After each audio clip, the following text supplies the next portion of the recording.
Hello दोस्तों, welcome to life review a journey of life growth.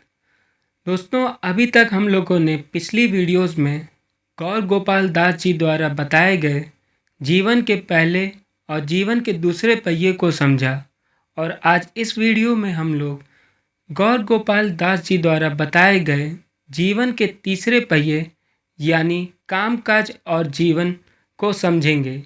सो बिना किसी देरी के शुरू करते हैं।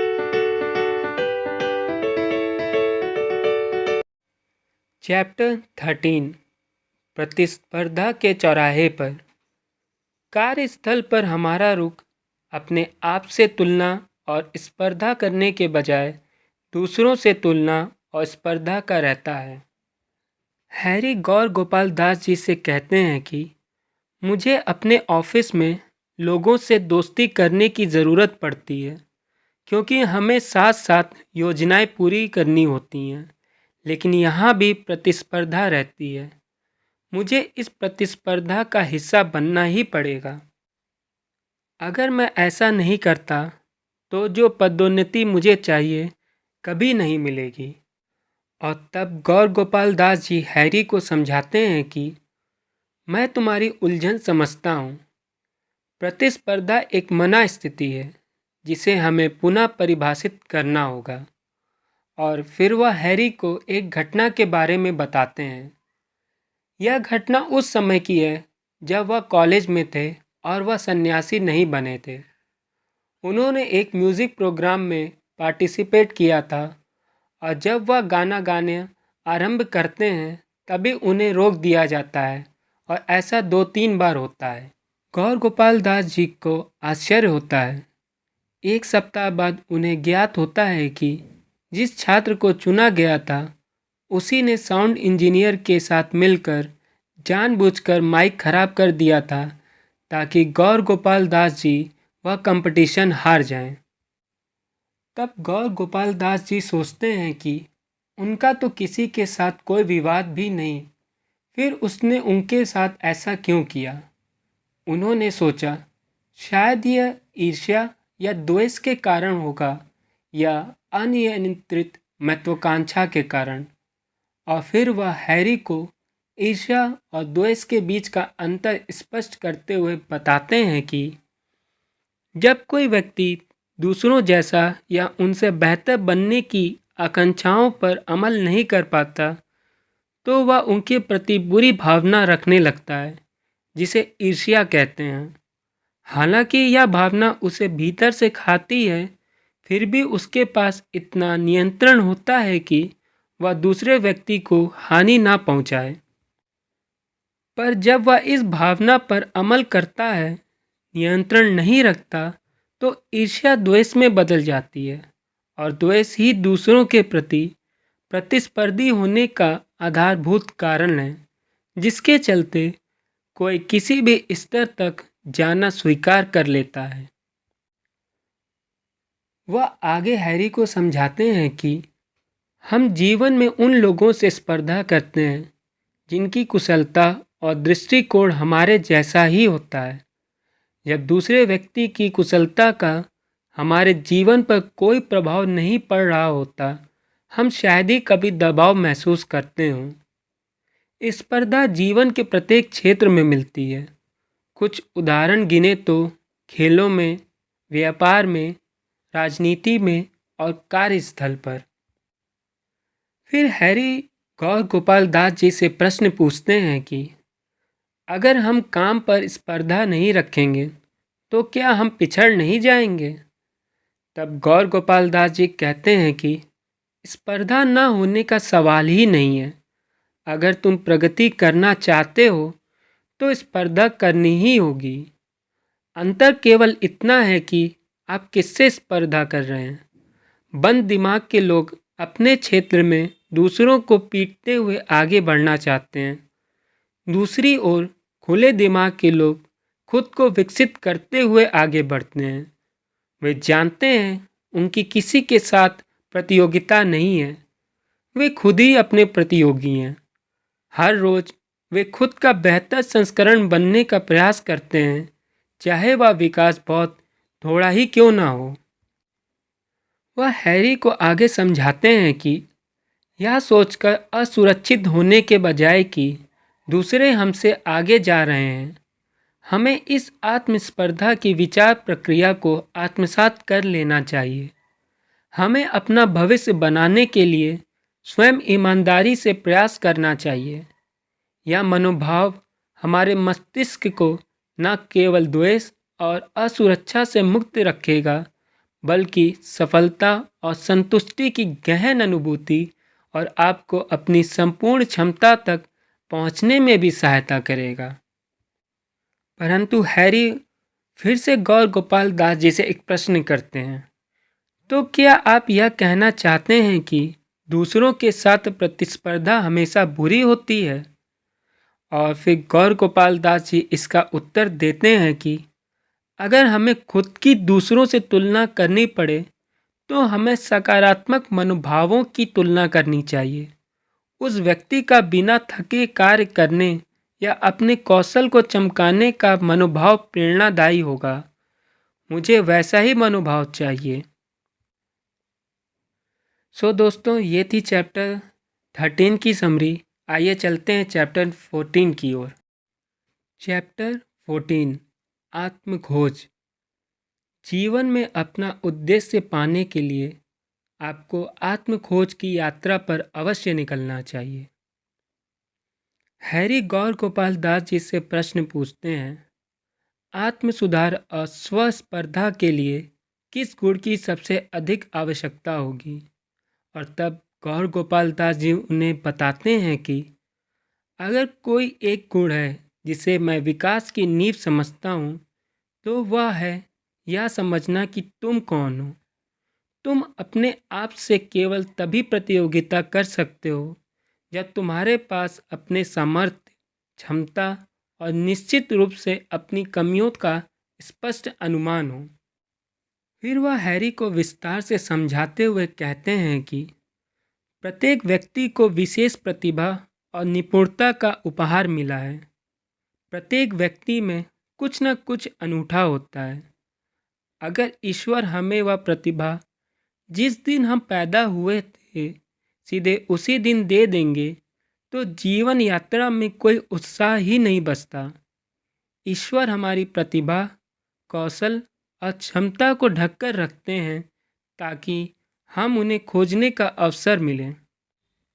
हम अपने जीवन के साथ क्या करना चाहते हैं यह समझने की प्रक्रिया में संतुष्टि की व्यापक अनुभूति है। आत्मखोज एक बार का कार्य नहीं है, यह तो निरंतर चलने वाला विकास है। जैसे जैसे जीवन चलता है, हम समझ जाते हैं कि हम किसी उपलब्धि के लिए कितने सक्षम हैं। वह आगे हैरी को समझाते हैं कि तुम्हें हर चीज़ छोड़ने की या अपने उद्देश्य को जीना शुरू करने के लिए नाटकीय परिवर्तन की ज़रूरत नहीं है। और अगर हम उम्र में बड़े हो चुके हैं और हमने अब तक जीवन में अपने उद्देश्य का आकलन नहीं किया है, तो हम इस सिद्धांत का अनुसरण कर सकते हैं। पहला, जो करना पड़ रहा है उसे पसंद करो, और दूसरा, जीवन में उस काम के लिए समय तय करो जिसे तुम अपनी पसंद से करना चाहते हो। दोस्तों, ये थी चैप्टर 14 की समरी। आइए चलते हैं अब चैप्टर 15 की ओर। चैप्टर 15, कार्यस्थल के अध्यात्म की व्याख्या। हैरी गौर गोपाल दास जी से एक महत्वपूर्ण प्रश्न पूछते हैं। वह पूछते हैं कि इस समय आप मुझे अपना उद्देश्य पाने के बारे में बता रहे हैं, इसमें अध्यात्म किस प्रकार से सहायक होगा? और तब गौर गोपाल दास जी हैरी को अध्यात्म का अर्थ समझाते हैं कि अध्यात्म तुम्हारे मस्तिष्क को अव्यवस्था से निकालता है। यह स्पष्टता तुम्हें उच्च स्तर पर अपना उद्देश्य समझने की योग्यता देती है। तुम्हें आध्यात्मिक साधना करने के लिए मेरी तरह सन्यासी नहीं बनना पड़ेगा।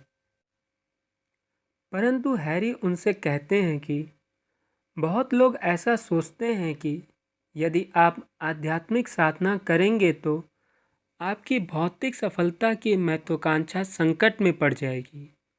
जिस पर गौर गोपाल दास जी मन में सोचते हैं कि अध्यात्म के विषय में यह सबसे बड़ी भ्रांति है जो लोग अध्यात्मवादियों के विषय में रखते हैं। तब वह हैरी को समझाते हुए उन्हें कुरुक्षेत्र के मैदान में ले जाते हैं और कहते हैं कि अगर अर्जुन नहीं लड़ते तो संसार के सीमित और निष्पक्ष संसाधन सदा के लिए अनैतिक कौरवों के हाथों में ही रह जाते, जो उनका अनुचित दोहन और अपनी प्रजा का शोषण करना चाहते थे। जब तक कमजोर चरित्र वाले व्यक्ति इन संसाधनों के स्वामी रहते हैं, समाज अराजकता में ही डूबा रहता है। एक मायने में अध्यात्मवादियों को अपने आप में ही संतुष्ट हो जाना चाहिए। अपनी निजी आवश्यकताओं के लिए उन्हें कम से कम में प्रसन्न हो जाना चाहिए, क्योंकि वे जानते हैं कि वस्तुएं खुशियां नहीं दे सकती। तथापि जब दूसरों की सेवा के लिए कड़ी मेहनत करने की बात आती है, उन्हें संतुष्ट नहीं होना चाहिए। अगर वे दब्बू और निष्क्रिय हैं तो मानवता के उत्थान के कार्य नहीं कर पाएंगे। इसलिए अध्यात्म हमारी महत्वाकांक्षा को नहीं मारता या उसे दूसरों की सेवा करने की दिशा में मोड़ देता है। श्री कृष्ण भगवान ने अर्जुन को प्रेरित किया कि वह युद्ध करें और राज सिंहासन को फिर से जीतें। एक प्रकार से यह पांडवों की राजगद्दी नहीं थी, यह उनके राज्य के लोगों का सिंहासन था, जिसे समाज को प्रगति पथ पर लाने के लिए पांडवों के मूल्य आधारित नेतृत्व की आवश्यकता थी। इसलिए यदि संसाधन गुणवान व्यक्तियों को हस्तांतरित कर दिए जाएं, तो उनका प्रयोग सामाजिक सहयोग और दूसरों की सेवा करने के माध्यम के रूप में हो सकता है। अपनी बात को आगे बढ़ाते हुए वे कहते हैं कि आध्यात्मिक लोग किसी को जानबूझकर नुकसान नहीं पहुंचाते और ना ही व्यापार में किसी को धोखा देते हैं, और जब साथ साथ काम करने का अवसर आता है तो वे संकोच भी नहीं करते। नम्रता या विनयशीलता का अर्थ यह नहीं है कि आप अनाड़ी हैं। इसका अर्थ यह है कि आप सभी प्रकार की स्थितियों में उचित व्यवहार करना जानते हैं। हमें यह समझना पड़ेगा कि अध्यात्म हमारे चरित्र को रूपांतरित करता है, यह हमें मूर्ख नहीं बनाता। और फिर वह अध्यात्म के गहरे अर्थ को समझाते हुए कहते हैं कि हमारी धन कमाने की महत्वाकांक्षा में आकाश को भी सीमा नहीं बनना चाहिए, लेकिन साथ साथ हमें समझना चाहिए कि धन में हमें अपने आदर्शों से भटकाने और समझौता करवाने की शक्ति है। अगर हम गंभीरता से आत्मनिरीक्षण करें, अध्यात्मवादी मानसिकता के लोगों का नियमित साथ करें, अपनी नीयत और क्रियाओं को पवित्र रखें, तो अच्छे चरित्र की आधारशिला के साथ महत्वपूर्ण सफलता हासिल कर सकते हैं। हालांकि इसके विकास में समय लगता है, फिर भी अच्छा चरित्र एक चमकीले प्रकाश की तरह है जो हमें दिखाता है कि हम अपना जीवन कैसे जिएं। यही सदाचार का आध्यात्मिक सिद्धांत है। दोस्तों, ये थी चैप्टर 15 की समरी। आइए चलते हैं चैप्टर 16 की ओर। चैप्टर 16, सत्यनिष्ठा और चरित्र। अध्यात्म अच्छा चरित्र विकसित करने में सहायता करता है। यह चरित्र ही है जो तब भी उज्जवल होकर चमकता है जहाँ शब्द नाकाम हो जाते हैं। हम उनसे प्रेरणा लेते हैं जो सही आचरण, चरित्र और सत्यनिष्ठा के साथ रहते हैं। इस व्यवहार को ही संस्कृत में सदाचार कहते हैं। गौर गोपाल दास जी और हैरी की बातचीत आगे बढ़ती है और गौर गोपाल दास जी हैरी से कहते हैं कि बिना अच्छे चरित्र के दर्शन न किसी काम का है न किसी मूल्य का। अध्यात्म साधना के 3 आयाम हैं। पहला, विचार, वह दर्शन जिसमें हम उत्तर खोजते हैं। वह यह समझाने में सहायक बनता है कि जीवन कैसे जिया जाए और यह भी कि आध्यात्मिक साधना कैसे की जाए। परिणाम स्वरूप ये मार्गदर्शक हैं जो हमें मूल्य आधारित जीवन जीने का रास्ता दिखाते हैं। दूसरा, आचार। इस दर्शन का आधार है वह क्रिया जो हमें रूपांतरण की ओर ले जाती है और जिससे अच्छा व्यवहार तथा चरित्र विकसित होता है। तीसरा, प्रचार। आध्यात्मिक प्रवृत्ति के व्यक्ति का सद्व्यवहार दूसरों को अध्यात्म के दर्शन और मूल्यों में विश्वास करने के लिए प्रेरित करता है। बिना कोई उपदेश दिए भी हम बहुत सारे लोगों तक केवल आदर्श बनकर और सच्चरित्र बनकर पहुंच सकते हैं। महापुरुष जो करते हैं, सामान्य जन उसी का अनुसरण करते हैं। और इस वार्तालाप के खत्म होते होते वे लोग मंदिर पहुंच चुके थे, पर तभी हैरी का फ़ोन बजता है और उन्हें पता चलता है कि उनकी पत्नी अस्पताल में है। हैरी और गौर गोपाल दास जी तुरंत अस्पताल की ओर निकल पड़ते हैं। सो दोस्तों, ये थी चैप्टर 16 की समरी, और इसी के साथ आज हमने गौर गोपाल दास जी द्वारा बताए जा रहे जीवन के तीसरे पहियों को समझा। और अगले वीडियो में हम लोग देखेंगे कि आखिर ललिता अस्पताल कैसे पहुंची, उन्हें क्या हुआ और जीवन का चौथा पहिया क्या है।